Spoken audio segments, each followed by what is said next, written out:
Welcome, everybody, to the Power Up Show with Renee and Tina. So excited to have you with us here today. And it is a special day because we have a special guest. And our special guest happens to be worldwide comedian Wendy Lee. So welcome, Tina. Welcome, Wendy. Thank you.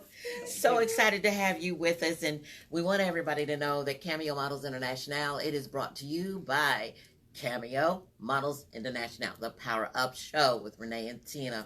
And I want to share with you the meaning of Cameo. The C is Christ, A is anointing, M is to manifest, E is to edify the Lord. O is the opportunities of God's purpose and plan. For me, for you, for Tina, for Wendy, for everybody. He got tons of plans for all of us, and we're so excited to be able to share that with you.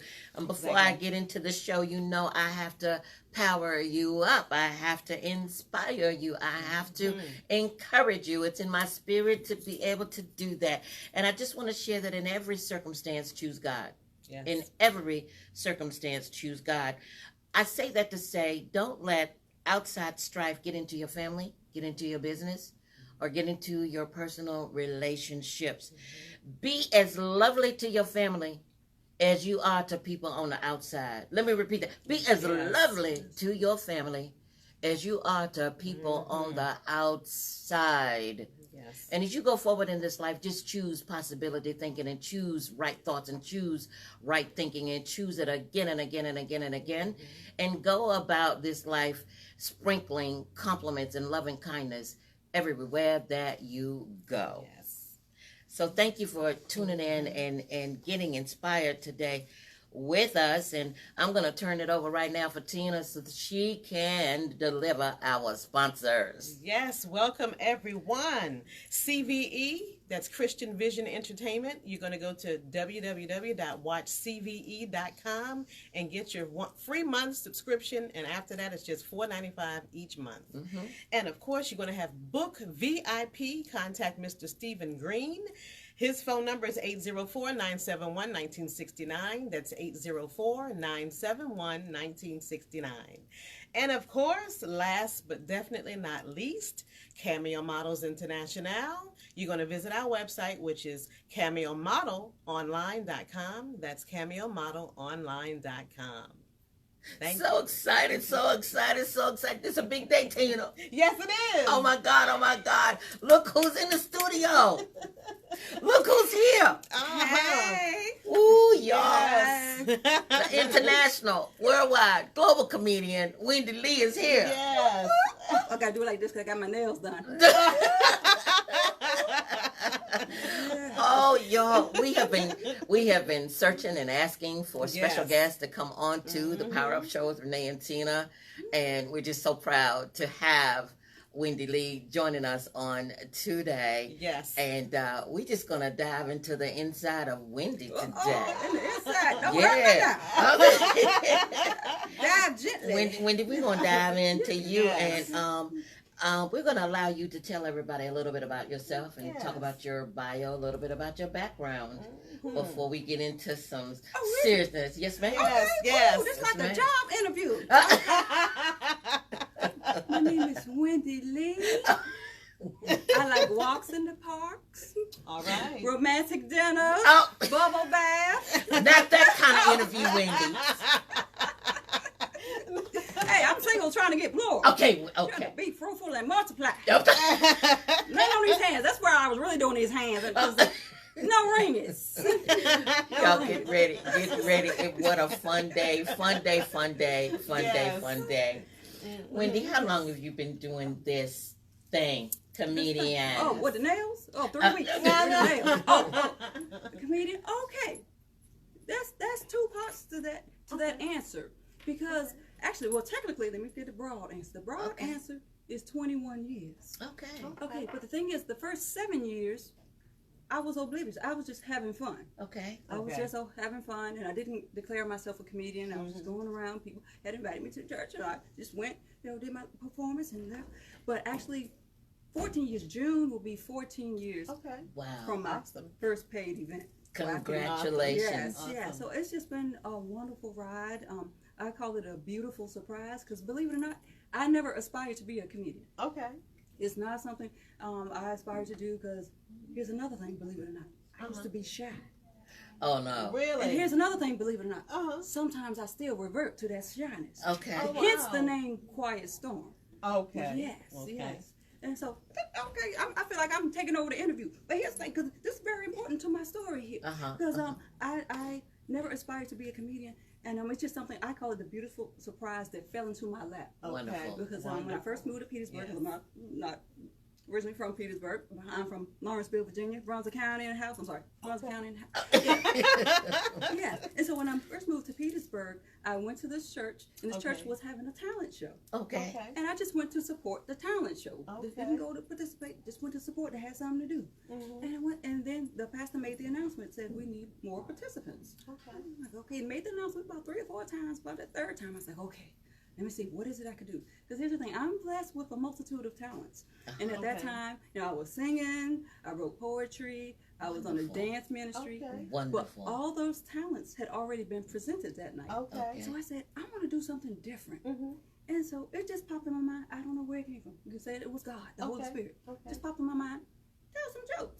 Okay. So I just wrote down on a piece of paper every little goofy thing that I remember from high school, the clean joke. Amazing. And I was so nervous. Still, it was in my shyness during that time. And I went up, and I was so nervous, I actually read the jokes from the paper. But when I went back to my seat, the pastor invited me back up. He said, come back up. And he prayed over me.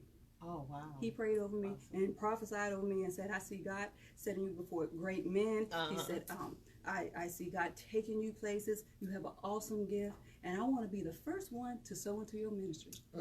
They took up an offering for me that night. And then the next year, they invited me back to host the talent show. Okay. I didn't know nothing about hosting. I'm like, what? And so the pastor gave me some tips about hosting. And so what I did, I started to visit the church a couple times before that next talent show. And I got the bright idea to dress up like some of the members of that church in between the acts. And I mimicked what they do in worship service. And they absolutely loved it. Wonderful. Wonderful. And it was absolutely awesome. There, that after that, somebody asked me for my business card. I said, I'm not in business. I'm not a comedian. I no business card. Being ready, being ready. Yeah, because this was during that 7-year period. Well, like this is all how we got started. Yes. And they asked me for a business card. I said, I'm not in business, not a comedian. I'm just having fun. And they said, well, you come to my church and do what you did tonight. I was sure. And so that was a domino effect. And then I went to that church, same thing happened. Business card. Wonderful, wonderful. 7 years I did that. And then until 2006 was the first time I went and got the first paid engagement. Isn't that amazing? Wow. She stayed the course. Yes, She ran her race, stayed the course, and look at Wendy today. Oh my goodness. The humble beginnings of a person's story is just absolutely phenomenal to hear. It is. As my question would be, starting out in the church, did that lead you to Christian ministry or clean comedy, or do you work in the secular market as well, or is where you feel you are definitely ordained to be and continue to grow?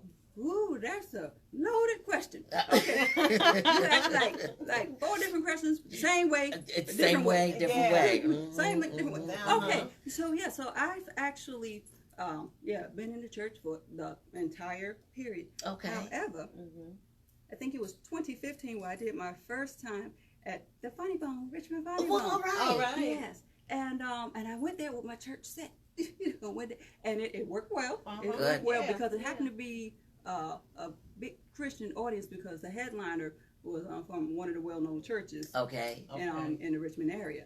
And then it was amazing because I was, just to be honest, let me just tell the whole truth. Let me do the truth. Tell the truth. The whole truth and nothing but the truth. Come on. I had because actually during that 7-year period when I was just having fun, I had actually did 2 non-church events, and those were the 2 events where I got booed. And I went home and I cried. And I just felt so bad. And it's that second time I got booed, I said, I will never do comedy out, except for in the church. And so I was terrified to go in a comedy club. And it's funny, those 2 non-church events, it wasn't at a comedy club, but one was at a high school and another one was at a company Christmas party.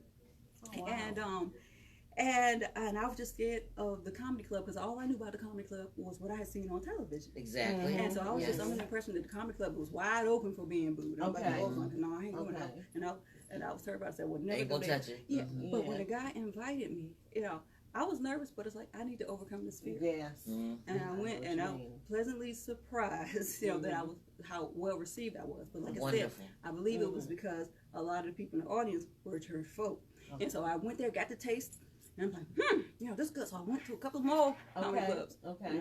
It didn't go well. It didn't go well because But do you feel like if you had adjusted your material? Yes, and that's where I was getting to. That was 2015, and then here come 2019. It took me 4 years. It took me a while. I'm a little slow, but I get there. I'm the turtle. I am the turtle, but I get there. Yes. So it was 2019. Okay. Yes, I'm adding stuff. Yeah, 2019 last year where I actually took a comedy course. Went to comedy school. Okay. And that's where I learned to write, and I got this piece about me. Because let me tell you the whole truth. I did not know this comedy school. Interesting. Yes. Okay. And because prior to then, I had just been doing churches, and I hadn't gotten personal with my comedy. Okay. And I was just going, mimicking church, mimicking preachers, taking scripture, twisting scripture, talking about what goes on in church, but I didn't talk about me. And let me your story. Yes. Your story. Yes. And your story. Let me tell the whole truth. Ain't nobody here but us. Ain't nobody here but us. I was beginning to get bored. Even though I was still having fun, but it was like I was getting bored. It's like I just want something different. I didn't know exactly what it was. And I thought, I needed a different environment. But the thing was, I hadn't written anything new. Let me just tell the whole truth. And that boredom was coming because I wasn't being creative. I hadn't created nothing new. I hadn't produced nothing new. I was still using the same thing. It was cool. It was working. But I hadn't told my story. The first part was I wasn't creating anything new. And then the other part of that was I hadn't told my story. So it was last year where I took that comedy school thing and I was able to produce a nice 10-minute set talking about me. Talking about me. And let me tell you, because it had been for the longest, I've heard comedians say, and then even other people say, that, hey, that the stage is their therapy. Yes. They go to stage, a lot of comedians will say, when I'm on stage, I get to, vent out and it's therapeutic for me. That was my testimony. I was having fun. But what I get out of comedy is hearing the laughter, making other people laugh. That was what I got from it. But it wasn't therapeutic for me. It was just like, hey, I get joy out of making other people happy. But for the first time, and it wasn't even on stage, it was when I was writing in that comedy school assignment where I was writing, and that's where I found comedy to be therapeutic for me. Phenomenal. Let me just tell the whole truth. I was writing about being single. Actually, my little bit that I do that I use in the comedy clubs is talking about my singleness. And to be honest, I ain't happy about it. And I didn't know how angry I was until I started writing it out. And it's funny, a lot of stuff I wrote about 3-4 pages because I was getting it out.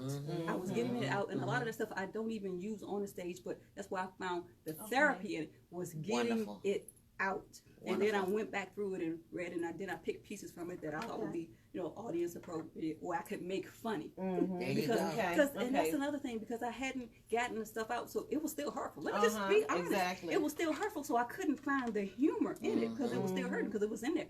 I didn't give it an opportunity to heal, but it was healing and writing on the pages. To the audience, I have to interject right here and say this is a little caveat. Guys, I've heard several things that will help creative people and it will help entrepreneurs out there. Wendy took a moment to stop. And she took a moment to get educated. She took a moment to find out, to go deeper, and to find out that she realized she needed to go ahead and create.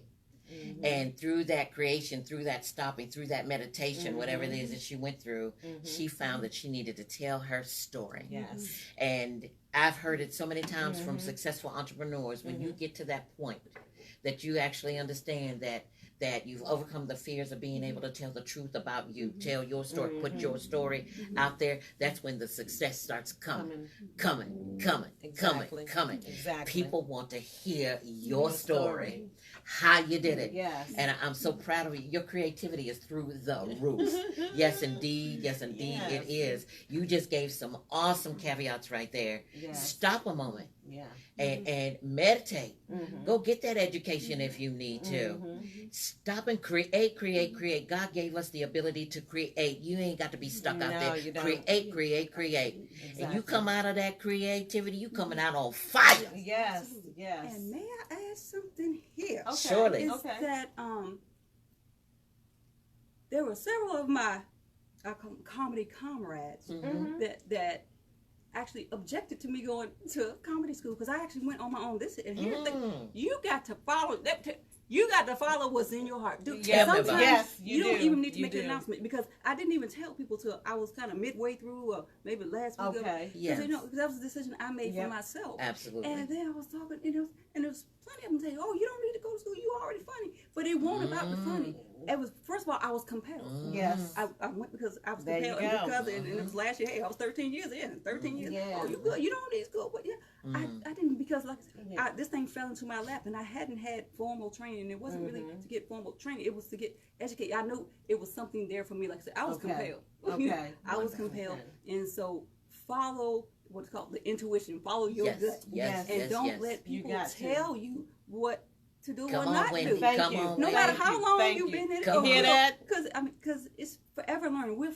We're lifetime students. Constant. No matter what it is. We share that with our models all the time. All the time. All the time. It's a constant learning process. If you stop and think that you got it going on, then you just shot your own self in the foot. Yep. And you close the door on opportunity. Exactly. On future growth, future learning. It's all about growing, expanding, and flourishing in our lives. Exactly. I never stop. No. I've been in the business 40 years. I've never stopped learning and looking and searching for the next best opportunity in fashion, the latest fashion, or what's happening on the runway, or how to produce a big event, because you're only as good as your last performance. Yes. So I want to be better than the last performance that we put out there every time. Learning is growth. Staying still is stagnation. Oh, you better believe it. And that will start to stink. And Wendy, through all of this, I love your story. Thank you. Through all your learning, who are you? What have you learned about who you are? Tina went there. I feel like the movie. Y'all seen what The Last Dragon? Who am I? Show enough. Okay. Who am I? I am simple and complex. I am. Oh, that is a loaded question. Who am I? I am. That is deep. Tina, you went deep on yes. Wow. You got her. Because there's so many ways, that I can take that. Well, who am I? I am a country girl who was shy, but who came to this earth with a multitude of gifts. Okay. And I am a star. I mean, and not just a celebrity. I'm a star, a light. Yes. I am one who brings, who shines in dark places, and I'm able to shine because I have been in those dark places, and I know what it's like, and it's just like Harriet Tubman. We in Black History, we still in Black History Month because I have been to that place. I know how to go back and bring others out because I know that's And so, it's a great gift to have. It's a great gift to have. It's a great gift to have. Really is. What's the silliest thing you ever heard about yourself? Somebody ever said about you? What's the silliest thing somebody ever said about me? The silliest thing somebody ever said about me is that pulling my invisible beard. Wendy came in here with the funny. Yes, she did. Time she walked in the door. Love it. Oh, God. Calling me skinny. Because I'm not skinny. I'm average size. Because, y'all, it's all about perspective. It is all about perspective. I know I'm not average. And maybe everybody else just fluffy.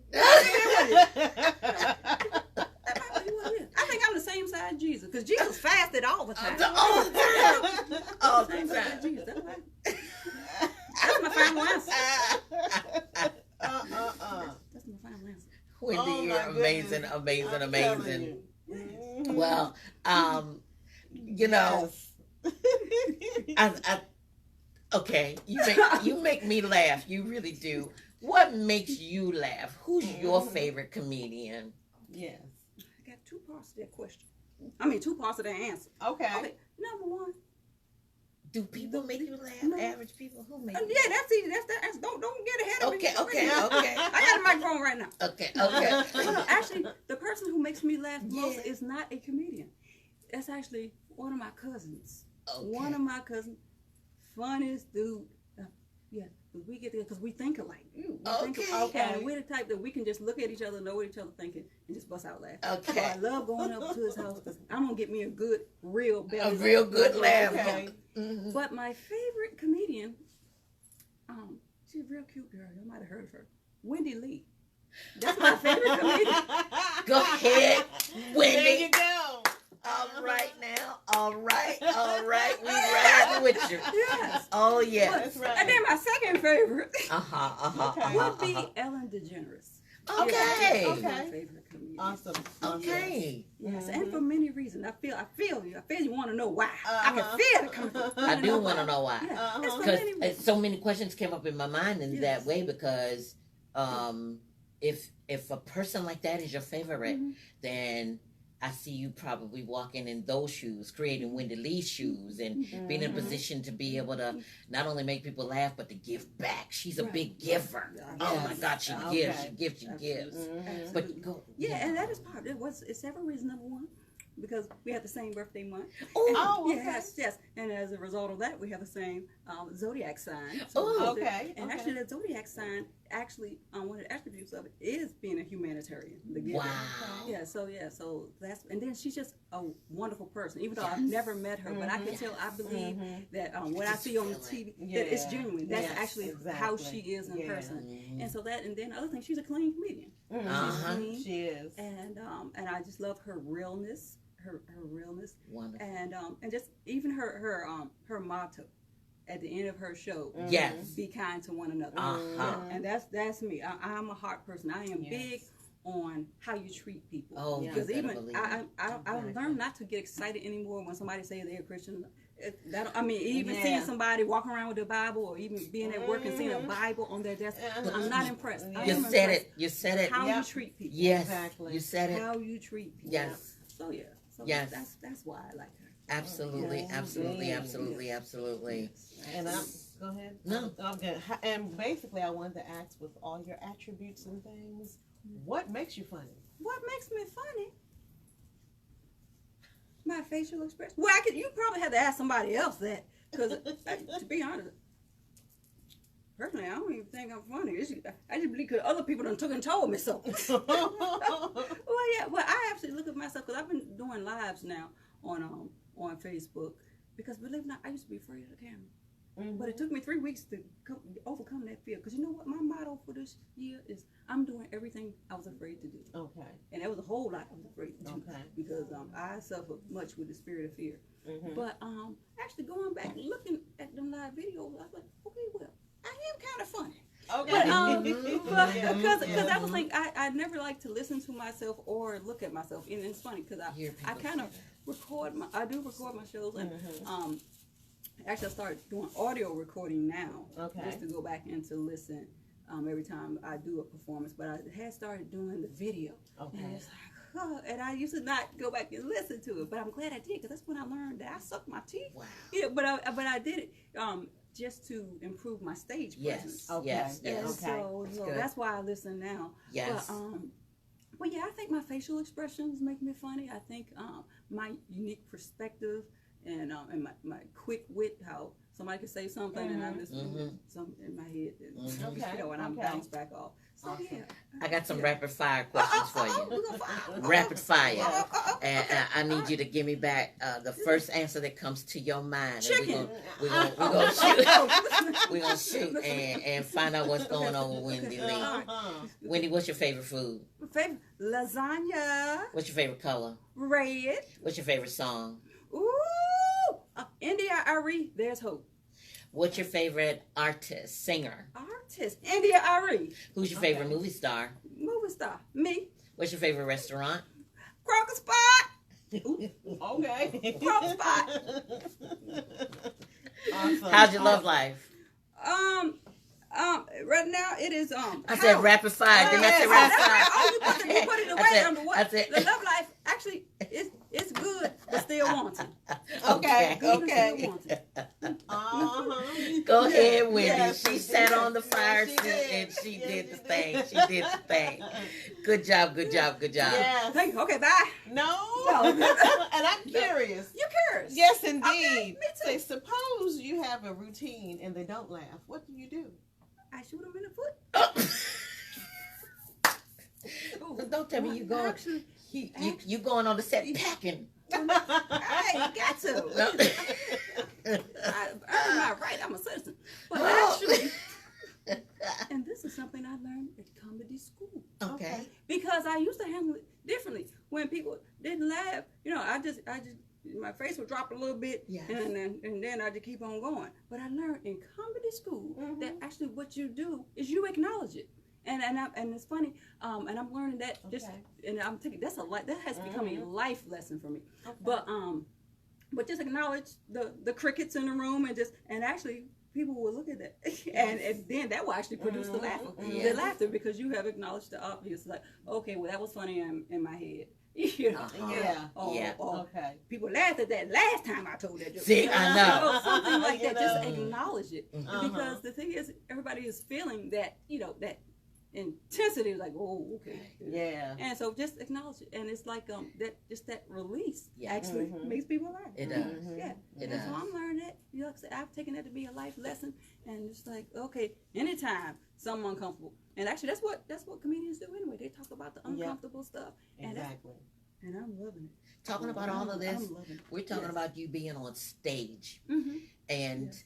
stage. Yes. I want to know what that means, being on stage, because we do a lot of stage, you know, with the fashion productions and all of that, and there's a feeling and all that Yes. goes along with that, and you can feel the spirit igniting inside of models and talent and all the production team and everybody getting ready. For you, when you hit that stage, Wendy, what does that mean to you? What does that do to your spirit? It makes me very uncomfortable.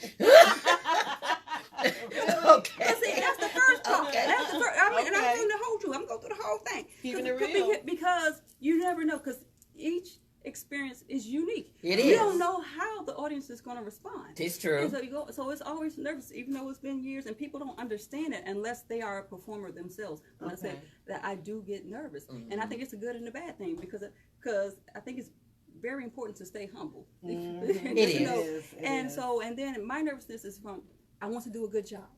I do want to be well received. Yeah, you and do. so it's that nervousness. And then it's even if I'm presenting new materials, like, okay, have I remembered this new material? Yeah. So it's always that nervous anticipation because you never know how the audience is going to receive it. Exactly. But then after that first joke, I can pretty much tell after that first joke how the rest of it is going to go. Right, And then sometimes I can tell by the things that take place before how the audience, if this is a good audience, is going to receive my humor.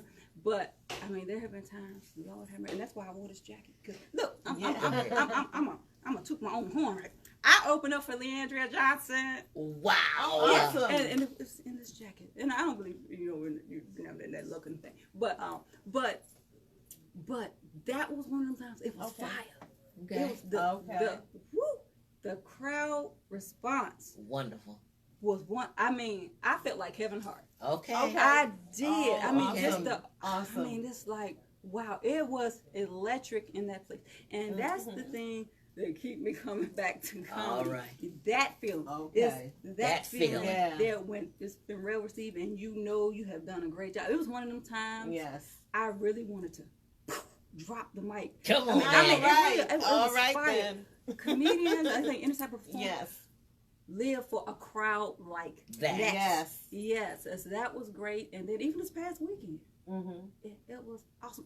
Woo! And what was different about this weekend, was I I do. I have because I'm a clean comedian wherever I go. Yes, I take a bath right before I perform. Makes me clean.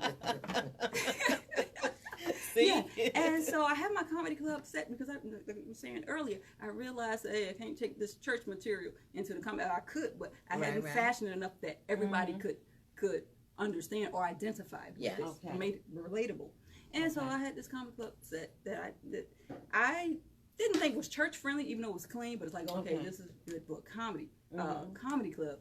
But it was an event that was for single women. This past weekend. Okay. And actually the host of it, I told her about, my new set, and she said, you know what, that will work perfect, and what we're doing. And so I said, do you mind if I practice? Just see how this would work with a large audience. And it went so well. Oh, wow. It went so well because I was a little nervous about it. Because let me tell the whole truth. Let me just tell the whole truth. Because I had went to an open mic the night before. And did my comedy club set, and somebody called me risque, and I was like, wow. And I just didn't want to be labeled that, so I didn't, because it's like, wow. You're gonna get that though, but you don't receive all of that. Yeah, because I know, because I don't do anything that I'm not comfortable with. Right. Actually, the first filter is through my spirit. If I'm not going to do it, no matter who's there. Even if it's nobody there that knows me at all, no recordings going on, I'm not going to do anything that I can't sleep at night. That I felt like I have disappointed God, or I felt like, hey, this is not becoming who Wendy is. Absolutely. And so that and even though the person who called me that, they meant no harm, and I knew. But it's like, I don't want to be labeled risky. And so that was the night right before that performance. And I'm like, oh man. Wow. And I wrestled. I did that. It was a sleepless night for me. And then it got to the point where I didn't even want to perform that. And I got to the thing, and I told the host, I was like, I don't want it, because I was like, I don't want to be labeled this, and I just don't know if it's going to go well with these church folks. Right. But it was fire. It was the Leandria Johnson experience. Awesome. It was.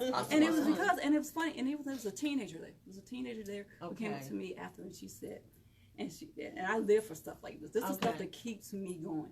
When she said, I saw I was gonna be a Christian comedian here, and she said, and I ain't. She said, I really didn't want to listen because I think that it probably wouldn't be good. Christian comedians be talking about church and mimicking pastors and all that. She said, I ain't want to hear that. But she said, I could identify with what you talk, because I talked about being single. I mean, I did my church set, but then at the end, I saved the risque for the end. Awesome. And she said, thank you. Yeah, because she said, I could identify. Because she said, the way you feel about stuff is how I feel about stuff. Wonderful. And, and I'm like, made it real. Yes. Made it real. And that's the one. This is me. This is my perspective. This is my good. unique That's what people want to be. It was all relatable. Yeah, exactly. All of it relatable. Turned into funny. And yeah. That's the key. That's the key. Yes. No. You got hard. You got, because even your face, your face looks like you're constipated.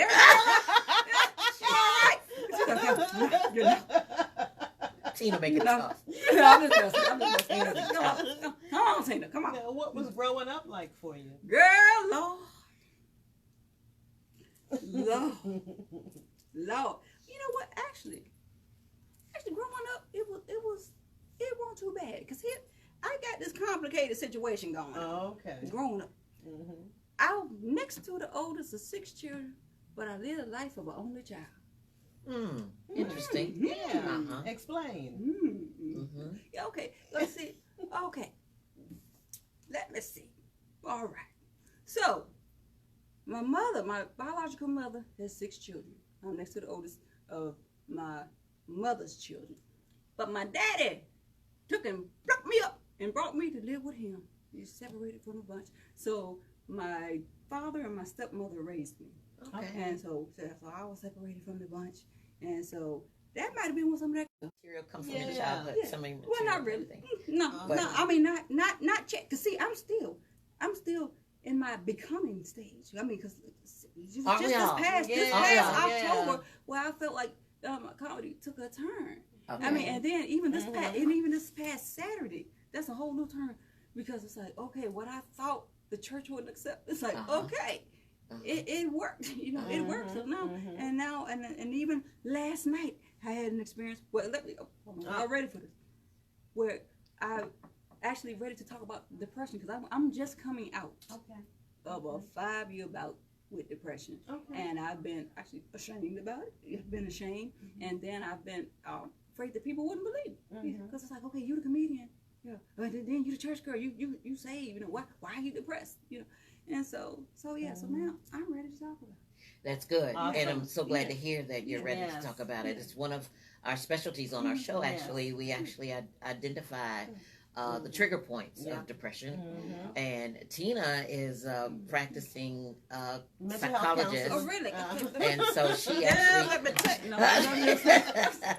she is able to come onto the show and actually give uplifting tips on being able to come out, and then I give empowering ways to be able to live your life day by day and stepping out of it, because I'm coming from the stroke point of view that I suffered, and I went through a bout of depression with that, and was able to quickly find my way back. Coming out of that. So it is something that is experienced by many folks are afraid to talk about it, afraid to put it out on the table, and even to seek help. Tina and I come on to let everybody know it's okay. It's okay. Get It's that help. Okay. The best of us go through it. Even when in some of our alone times, you're a single woman, I'm a single woman. She's a married woman. You know, but there are issues on everybody's plate all the time. And we keep it real on our show in that way, and do our very, very best to bring new tips, new advice, new direction on being able to live your life like it's golden, and just be the best we can be every single day. Exactly. Put on your music and dance. Thanks. Come on. Put on. There you go. Put on your music and dance and dance and dance. And that you have good resources so you know where to go. Oh yes, that's important. Because I had to search all over. That was something. I want to ask you this. Yeah. Oh, you do? I do. I want to ask you about your dreams. My dream. Concerning your career, how, in your dreams, what does your dream world look like concerning the positioning of Wendy Lee? Your dreams. What's that vision?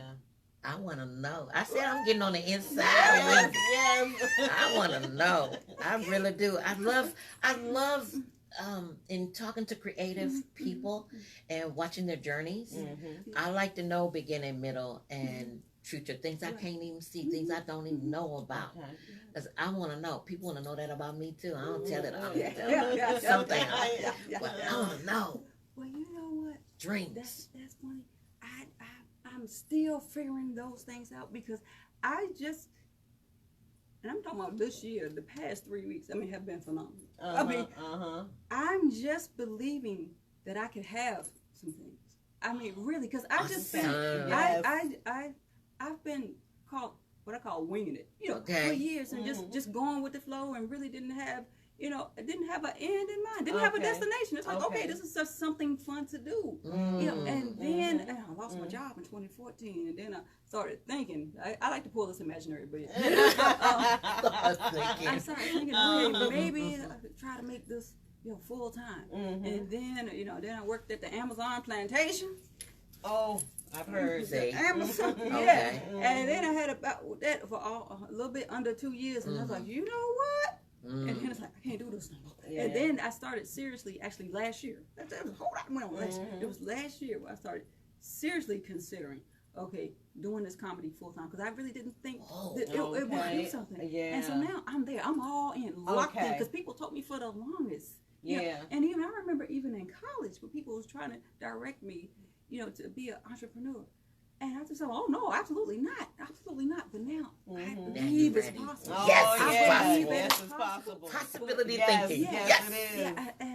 And as far as comedy is, well, first I would like to be somebody's comedic sidekick on a radio show. Syndicated, nationwide radio show. Amazing. That's number one. And then I would like to have my own production company. Where I host comedy shows. Wow. Just clean comedy shows. See? And not just the segment of church, because you would ask earlier. Yes. No, because I believe it's just so wonderful. Because I'm seeing clearly now. Okay. I'm seeing clearly, and now I see, because I was so boxed in and so, I'm just going to tell you the whole truth. I was so concerned about what the church thought of me and how the church viewed me, but I realized, and being in them comedy clubs, I believe that is my evangelistic ground. Okay. That's where I've learned to show people that it's possible to be funny, and to be clean.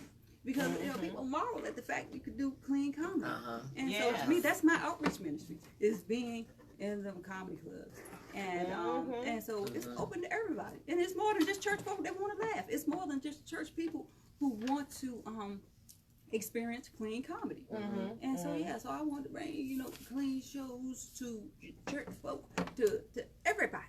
To everybody. I believe your dreams are going to come true. Yes, you just spoke it out into the atmosphere.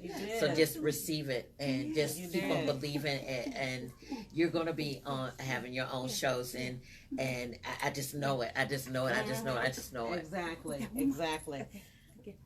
I have one more thing. Okay, go ahead. And I want to be, this is the first time I said it publicly, I want to be a motivational speaker. Come on. Because it's more than just comedy, because I have been locked in with comedy, so it's good to even connect with other folks. And I actually had a conversation last night where I realized I can be more than just a comedian. And especially, with these things that I've been through, especially with the depression, my background, and even speaking to single folks, it's like, okay, there's so much more I can do with this comedy. So, I'm going to tell you that you will evolve into all of those things. And the very same thing happened to us on the platform of CAMEO Models Internationale. My gifts evolved in so many different levels, and reference to not just raising up children, teens, women, and men in their dreams of wanting to be a model, but it comes to find out I've got a gift of being able to inspire somebody in their personality, in overall etiquette and manners, being able to become that motivational speaker myself, which ended up coming from my father, the gift, and I did not realize that, and henceforth the Power Up Show with Renee and Tina. So dreams do come true. Yes, they do. And you'll find your sidekick. Look, you'll have I just really believe that it's going to happen, and you just there's so many different cliches out there, and some are real true sayings that God has out there for all of us. And some use them well, some people don't. But the one with God has a good purpose and plan for you. Well, He really does. He really does. Another one, walking on God's divine assignment. Stay on it. There is truly a divine assignment for you, for Tina, for me. Stay on it. It's just so true. God's promises are true. All of them. Listen to them. Hear His voice. Wendy, your dreams will come true. Jesus got anything to do with it? Absolutely. Jesus, my cousin. Yes, indeed. Basically, to make it real. Look, make it real. Look at her. She do the thriller. She did the thriller thing. Make it real. Tina, what gets on your nerves? When people do like this, and they not Michael Jackson. And it was Michael Jackson. You welcome. Oh God, Wendy, tell me this. I'm gonna bring it to a close in a minute, and I just want to know, what are you most grateful for? What am I most grateful for? I am most grateful for people who support me. I am most grateful for that, because it is necessary to have support. I think without support, we're not gonna make it. And it's not just with the comedy. I mean, it's just those people who give kind words, those people who check in. Real supporters. Yes. Check in, and not just with for the glory rap, but I'm thankful for those people behind the scenes who genuinely care about me. Exactly. And so that's what it's about. So I gotta know this. And I'm gonna do this right. Let's see if I do this right. If a penguin walked in the door right here, right now, and the penguin was wearing a sombrero, what would you say? I would say, hello, how you doing? Can I take a picture with you? Because the people on Facebook not gonna believe us. So Exactly. I have to, Exactly. Yes. Oh my goodness. Well, ladies and gentlemen, we've just had the privilege of being able to spend a moment getting on the inside of worldwide comedian Wendy Lee. Yes. Let's give her a round of applause right now. Awesome. We appreciate you, Wendy, and so excited about your future. All that you are doing in the community, all the laughter and all that you bring to keep us all uplifted and joyful day by day by day. Thank you so much for being here with us today. Thank you for having me. It was an honor and a privilege, and everything is big to me. So this is a big thing. I've been excited. This is major. This is major. CAMEO Studio. Yeah, even though they're too old, you know, they discriminate because I'm too old. Who said that? No, we didn't. No. That's the closest I can get to a model in front of this backdrop. I'm happy. I'm going to tell you, your story resonates. We speak on modeling and entertainment overall. Actors, comedians, and your story is going to resonate to folks out there in reference to how to get started. How do they do it? How do you stay in it when things are going rough and you just pick yourself up, brush yourself off, and you keep on going? The education you spoke about was important for my audience to hear today, and being able to sit down again and really recreate through telling your story. Yes. And it's what people really want to hear. People fall in love with folk stories. And that's what helps to build your careers and keeps you moving forward. So I got something major out of your being here with us today. It's been really quite a pleasure. Oh, thank you. Thank you. So glad. No, for real. Yeah, I appreciate it a whole lot. Thank you. Yes, thank you. awesome. So, ladies and gentlemen, you know how we do it. As we are closing out the show, I like to leave you with empowerment always. Yes. So I'm going to encourage you to believe in yourself. Use your imagination and visualization to see your dreams coming true. And affirm the fact that ain't nothing and nobody gonna stand in your way. And always use your joy and your enthusiasm, as you've seen here on this set, because they say when you use your enthusiasm, you better watch out, because you can catch it from yourself. And I think Tina had some information on CAMEO models. Yes. What do you got, Tina? Yes, indeed. We have a seminar coming up this Friday at 6 p.m. at the Women's Business Center. You can find information and go ahead and register on Eventbrite or go directly to our website. We look forward to seeing you there this Friday, the 28th at 6 p.m. for our Dynamic CAMEO Models Internationale seminar on how to get started in the business. That's right. That's right. And Tina, we didn't do our thing. You want to do the thing? Let's do that thing. Yes. We got to do the thing. Okay, go on, do the thing. We ain't do the thing. Okay, everybody. Yes. Ready, Tina? Yes, I'm ready. Let's go. Tell me something good. No. Tell me. Well, the story today has been about Wendy Lee. Yes. Wendy, we thank you again so much for being with us. Thank all two of y'all. Oh, you're welcome. You're welcome. You're welcome. So much. So Tina and I are going to close it out. Yes, and you know what we always say. With everything you do it with excellence.